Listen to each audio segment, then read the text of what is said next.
Alors bonjour à tous, c'est toujours une joie encore une fois de vous retrouver pour partager la parole de Dieu avec vous. Vous savez que plusieurs parmi nous ont eu dans notre jeunesse peut-être, ou même plus récemment, l'occasion de lire ou de voir une des pièces de théâtre de Molière. Vous connaissez ce grand dramaturge français du 17e siècle, un comédien. Vous avez peut-être eu l'occasion de lire ou de voir L'Avare, Le Malade imaginaire, Les Fourberies de Scapin, Les Précieuses ridicules. Alors, il a écrit toute une série de pièces et de comédies en particulier à son époque. Et vous savez que lire du Molière, c'est de savourer des histoires remplies de rebondissements, de coïncidences, de retournements de situation, de suspense, d'ironie, de péripéties, puis beaucoup de satire. Il était très satirique, Molière, à son époque. Avouons-le, nous aimons les récits, les histoires où les surprises sont nombreuses, où il faut attendre la toute fin pour connaître littéralement l'aboutissement imprévisible de l'histoire. Et puis, on en reste souvent bouche bée, comme on dit. Saviez-vous que la parole de Dieu contient une histoire de la sorte? Une histoire unique, qui n'est pas du tout une comédie. Elle est loin d'être comique, cette histoire-là. Elle a été écrite il y a près de 1500 ans. C'est un bijou dans lequel les personnages impliqués passent par des expériences très intenses et où le dénouement, la conclusion, est vraiment insolite. Et je parle bien sûr du livre d'Esther, le dernier de notre série dans l'Ancien Testament, le Dieu vivant et vrai. Alors, nous allons terminer aujourd'hui et la semaine prochaine l'étude, tout ce survol de l'Ancien Testament avec 2 enseignements dans Esther. Alors, premièrement, nous allons regarder quelques généralités sur le livre d'Esther. Mais avant de faire ça, j'aimerais qu'on se courbe et qu'on demande au Seigneur de parler à nos cœurs. Notre Dieu, tu connais nos cœurs aujourd'hui. Merci pour ta parole. Merci que tu veux nous parler. Et c'est ce que nous te demandons de faire, Seigneur, de nous parler comme Samuel l'a mentionné, par l'Éternel. Ton serviteur, ta servante écoute.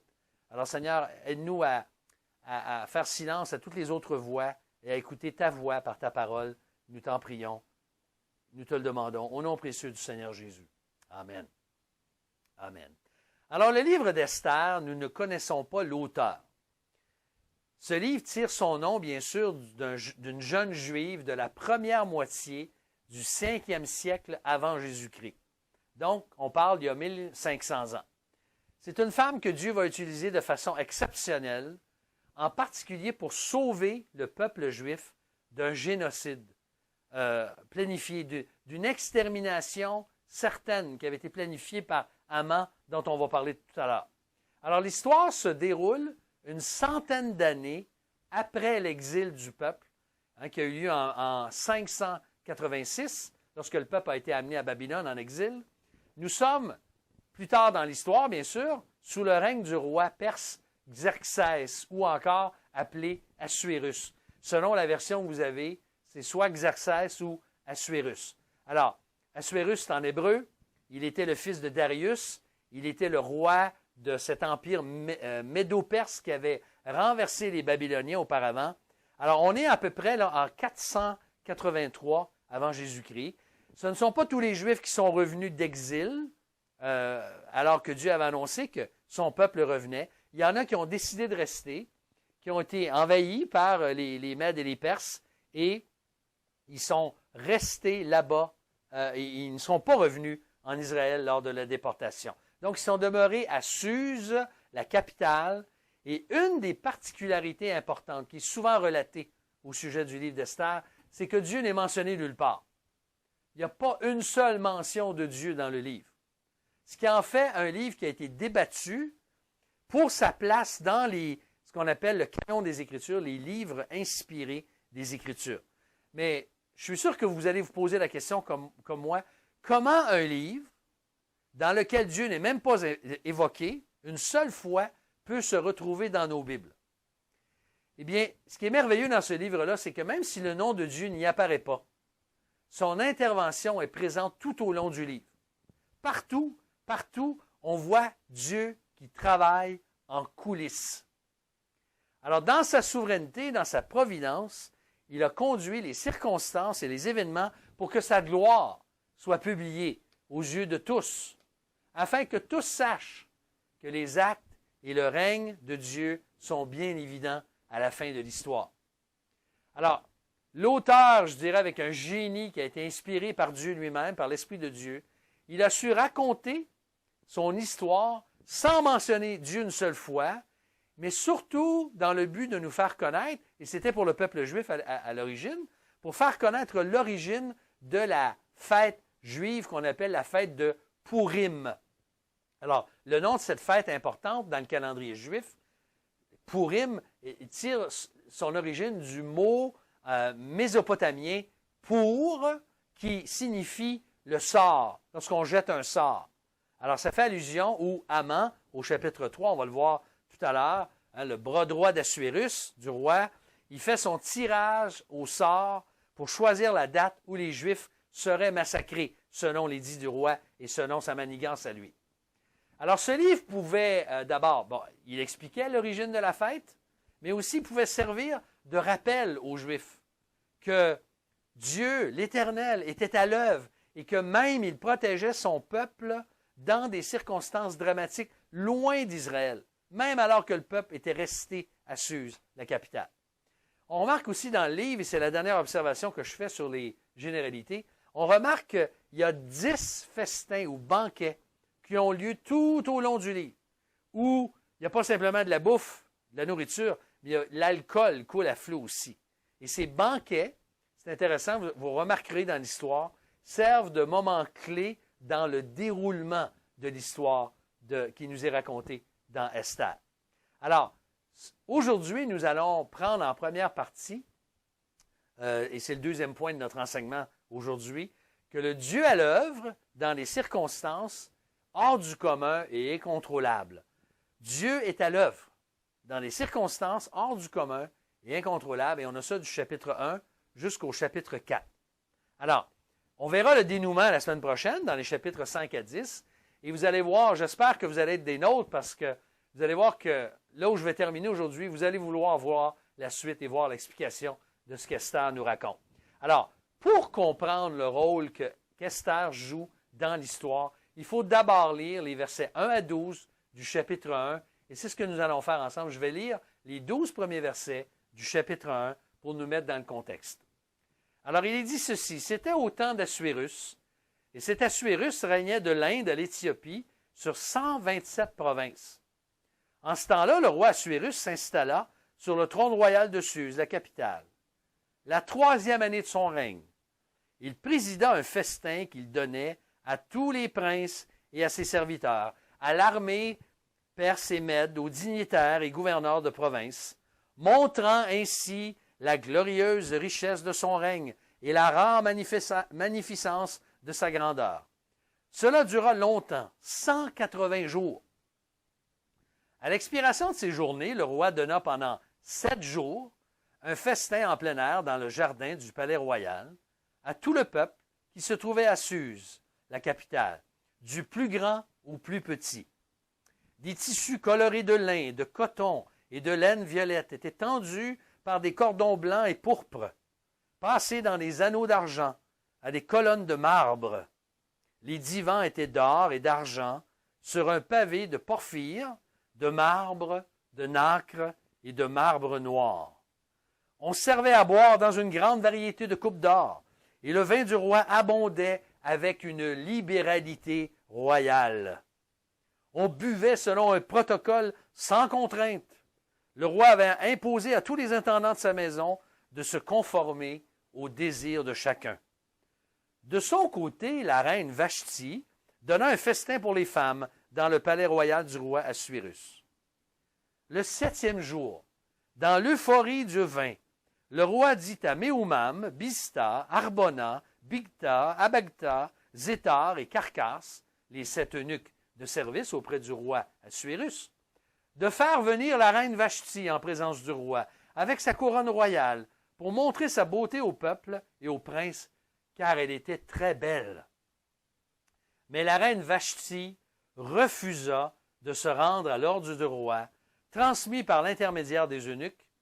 Le roi en conçut une grande indignation et fut enflammé de colère ou de fureur.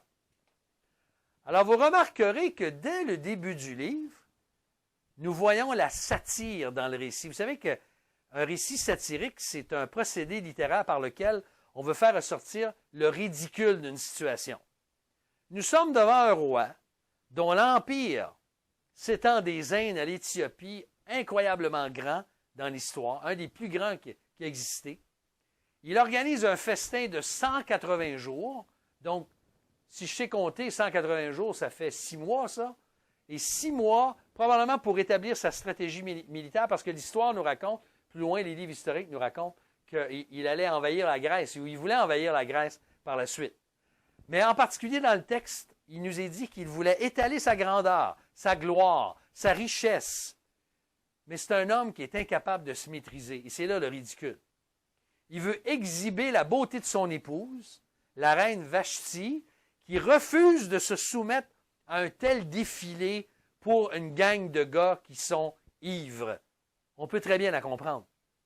Alors le roi pique une colère, le poussant à consulter ses sages astrologues qui le conseillent de proclamer une déclaration royale, immuable, pour destituer la reine Vashti et pour promulguer une loi afin que toutes les femmes aient du respect pour leur mari, au verset 20, et que chaque homme soit maître de sa maison, au verset 22. Je ne sais pas si vous remarquez l'ironie dans ce texte. Le roi n'était même pas capable de le faire lui-même avec sa femme. Il est obligé de proclamer une loi pour que toutes les femmes soient soumises à leur mari. Alors au chapitre 2, après avoir destitué la reine, il y a tout un processus qui est mis en place pour trouver une nouvelle reine parmi les jeunes filles vierges de tout l'Empire, d'une très grande beauté. Alors, et ceci, là, c'est à travers tout l'Empire. Alors, on peut penser qu'il y avait des milliers et des milliers de jeunes vierges qui ont été choisies, qui ont été amenées. Alors, c'est une espèce de concours de beauté semblable à nos téléréalités modernes qu'on nous lance à la télé là, depuis des années. Et c'est au verset 5, justement, qu'apparaît un homme, un juif, du nom de Mardoché. Mardoché était un descendant de la tribu de Benjamin, la même tribu à laquelle appartenait le roi Saül, juste avant David. Alors, cet homme, Mardoché, travaillait à la conciergerie royale. Il était le tuteur de sa cousine Esther, qui était orpheline. Elle avait perdu ses parents. Alors, il nous est dit dans le texte que Mardoché s'est occupé d'elle. Et l'auteur prend le soin de préciser qu'elle était d'une très grande beauté. Et au verset 15, après des mois de préparation, alors, on nous raconte dans le texte que pendant 1 an, toutes ces femmes on leur donnait les meilleurs produits cosmétiques, les produits de beauté, tout était mis de l'avant pour qu'elle soit la plus belle possible lorsque son tour viendrait pour être présenté au roi. Alors, on est dans un harem, là, vous comprendrez. Alors, après des mois de préparation pour chacune de ces filles, de ces jeunes filles pour le harem du roi, le tour d'Esther vient. Elle arrive. Et c'est au verset 17 du chapitre 1, toujours, c'est au chapitre 2, verset 17, il est dit ceci. Le roi aima Esther plus que toutes les autres femmes, et elle gagna sa faveur et sa bienveillance, plus que toutes les autres vierges. Alors il mit sur sa tête la couronne royale et la fit régner à la place de Vashti. Le roi donna un grand festin à tous ses princes et ses serviteurs, le festin d'Esther. Il ordonna une trêve dans les provinces et fit des largesses avec une libéralité royale. Quand on assembla les vierges pour la seconde fois, Mardoché avait une place à la conciergerie royale. Esther ne faisait toujours pas connaître son origine, ni son peuple, comme le lui avait ordonné Mardoché. Esther exécutait les ordres de Mardoché, comme lorsqu'elle était sous sa tutelle. Alors, je ne sais pas si vous êtes comme moi, mais j'ai comme l'impression de lire un peu une histoire qui est semblable à Cendrillon. On a une jeune juive, orpheline, anonyme, qui devient reine, l'épouse du roi le plus puissant du monde de l'époque. Complètement invraisemblable.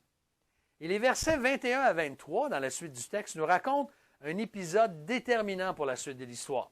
Alors, toujours au chapitre 2, la fin du chapitre 2, verset 21.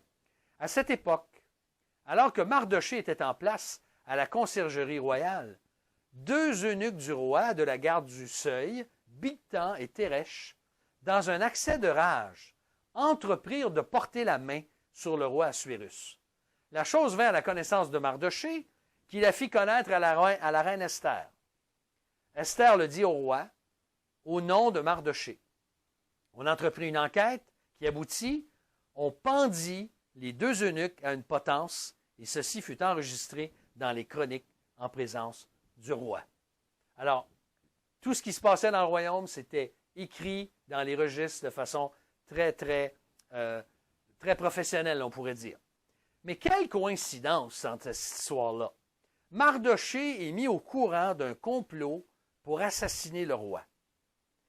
Et au chapitre 3, et cet épisode-là ici, là, que je viens juste de lire, on va le retrouver la semaine prochaine. Il est extrêmement important dans le déroulement de l'histoire, mais on garde ça pour la semaine prochaine. Au chapitre 3 entre en scène un homme, un descendant du roi Agag, du nom de Haman ou Haman. Alors, le roi Agag était un Amalécite, le roi d'Amalek.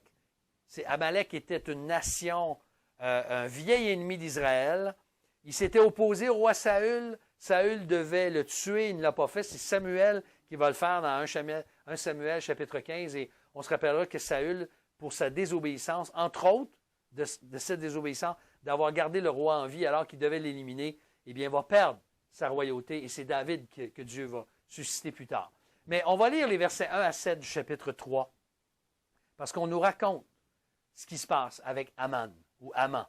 Après ces événements, le roi Assuérus distingua Haman, fils de Hammedatha, l'Agagite. Il l'éleva en dignité et plaça son siège au-dessus de tous les princes de son rang. Tous les serviteurs du roi en place, à la conciergerie royale, s'inclinaient et se prosternaient en l'honneur de Haman. Le roi en avait donné spécialement l'ordre. Pourtant, Mardochée ne s'inclinait ni se prosternait. Les serviteurs du roi en place à la conciergerie royale dirent à Mardochée, « Pourquoi passes-tu outre à l'ordre du roi? » Ils lui posaient la question chaque jour, mais il ne les écoutait pas. Ils firent alors un rapport à Haman pour voir si Mardochée, qui leur avait rapporté qu'il était juif, s'en tiendrait à son attitude. Haman vit que Mardochée ne s'inclinait ni se prosternait en son honneur, et Haman fut rempli de fureur.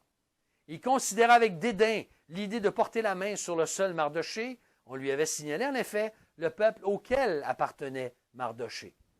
Haman entreprit d'exterminer tout le royaume d'Assuérus, tous les Juifs, le peuple de Mardochée. Le premier mois, qui est le mois de Nisan, la 12e année du règne d'Assuérus, en présence de Haman, on jeta le pour, c'est-à-dire le sort, sur chaque jour du 1er au 12e mois, qui est le mois d'Adar. Alors, on aura compris que la fureur et le complot diabolique d'Haman sont à l'œuvre, non simplement pour se débarrasser de Mardochée, mais de tout le peuple juif. Et la deuxième partie du chapitre nous raconte comment, d'une façon ingénieuse, il va manipuler le roi en le convainquant de signer leur perte par un décret. Et avec le sceau royal, il va cacher l'identité même du peuple. Il ne mentionne pas de quel peuple il s'agit. Et c'est ironique de comprendre, quand je vous parlais d'ironie un peu plus tôt, c'est ironique de comprendre que c'est sans savoir qu'Esther aussi avait caché sa nationalité, c'est-à-dire elle n'avait dit à personne, ni au roi ni à personne, qu'elle était juive. Alors voici ce que les versets 13 à 15 nous racontent. Les lettres furent envoyées par l'intermédiaire des courriers à toutes les provinces du roi. On devait exterminer, tuer et faire périr tous les Juifs, du jeune garçon au vieillard, les enfants comme les femmes, en un seul jour, le 13 du 12e mois, qui est le mois d'Adar. On pouvait les piller pour en prendre du butin.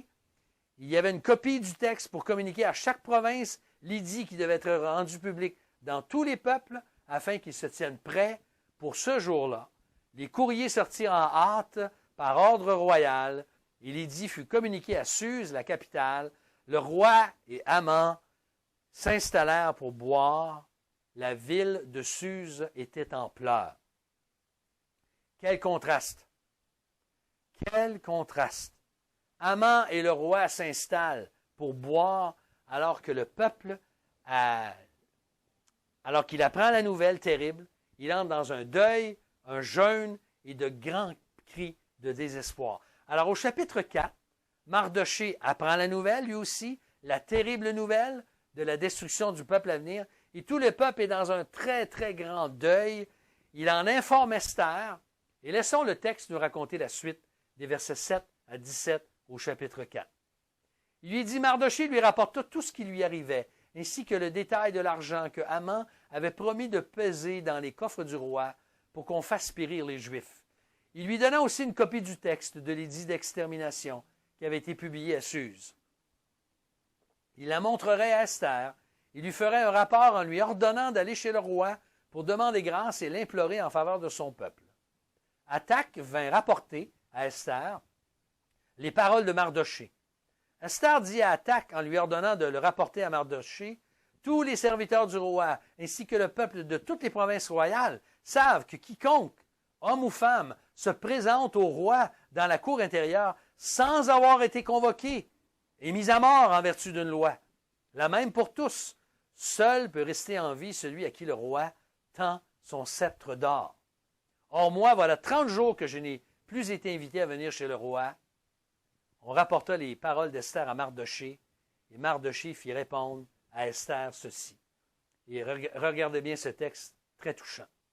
Voici ce que Mardochée dit à Esther. Ne t'imagine pas, Majesté, que tu échapperas seul d'entre tous les Juifs, car si tu continues à te taire en cette occasion, le soulagement et la libération des Juifs surgiront d'un autre côté, alors que toi et la maison de ton père, vous périrez. D'ailleurs, qui sait si ce n'est pas pour une occasion comme celle-ci que tu es parvenu à la royauté. Esther fit répondre à Mardochée, va rassembler tous les Juifs qui se trouvent à Suse, jeûner à mon intention, sans manger ni boire pendant 3 jours, 24 heures sur 24. Moi aussi je jeûnerai, de même avec mes jeunes servantes, dans ces conditions. J'irai chez le roi malgré la loi. Si c'est pour ma perte, je périrai. Et Mardochée s'en alla pour faire tout ce qu'Esther lui avait ordonné. Alors ce verset 14 est la clé du livre. D'ailleurs, qui sait si ce n'est pas pour une occasion comme celle-ci que tu es parvenu à la royauté? Chers amis, nous avons ici un énoncé important quant à la compatibilité entre la souveraineté de Dieu et la responsabilité humaine. Esther devait faire un choix. Et ce choix, c'était d'agir ou de ne pas agir pour épargner sa vie et celle du peuple. Elle devait prendre la décision de se rendre auprès du roi sans avoir été invitée, ce qui pouvait lui coûter la vie, elle le savait. Elle est prête à donner sa vie, à se sacrifier. Elle recommande son sort à l'Éternel et à sa grâce. Et Mardochée non plus n'avait pas perdu la foi, malgré la menace terrible, parce qu'il dit, si la délivrance ne vient pas avec ça, elle va venir d'une autre façon. Il est convaincu que Dieu ne permettra pas un tel génocide. Alors, vous voulez connaître la suite? Eh bien, la semaine prochaine, nous verrons la suite, le déroulement des démarches d'Esther et le dénouement de cette histoire, des chapitres 5 à 10. Mais en conclusion, aujourd'hui, j'aimerais attirer votre attention sur quelques leçons et applications que nous pouvons tirer de ce texte. Et on termine avec ça. Quelles sont les leçons importantes à retirer de ces 4 premiers chapitres du livre d'Esther? Eh bien, il y a une première vérité importante, c'est qu'avec Dieu, le hasard n'existe pas. Dieu maîtrise parfaitement l'histoire humaine, malgré les coïncidences et les circonstances décourageantes et même catastrophiques. Dieu est au contrôle. Le hasard n'existe pas. Il maîtrise l'histoire humaine. Deuxièmement, nous pouvons croire, nous, souvent, que notre vie et nos décisions sont insignifiantes. Ça n'a pas vraiment d'importance. Mais ce n'est pas le cas. Nous avons chacun d'entre nous, comme croyants, des occasions que Dieu met sur notre route pour accomplir son plan dans ce monde. Son plan de rédemption, de faire connaître l'Évangile, d'être une bénédiction autour de nous. Nous avons la responsabilité de faire des choix, même si nous commettons des erreurs. On a entendu le témoignage de quelqu'un récemment qui disait que c'était très insécurisant pour lui de prendre une décision parce qu'il avait tellement peur, craintif de faire des erreurs. Et on est tous comme ça un peu. Mais nous avons la responsabilité de faire des choix, même si nous allons faire des erreurs. Et cela ne vient pas du tout contredire la souveraineté de Dieu. Une troisième vérité, c'est que Dieu n'est jamais absent, indifférent, silencieux ni lointain, malgré les apparences. Les circonstances difficiles ne sont pas la preuve que Dieu nous abandonne. Au contraire, Dieu conduit nos circonstances, même les plus terribles, pour les faire concourir à notre bien, comme Paul, l'apôtre, dit dans Romains, chapitre 8, verset 28. Toutes choses concourent au bien de ceux qui aiment Dieu.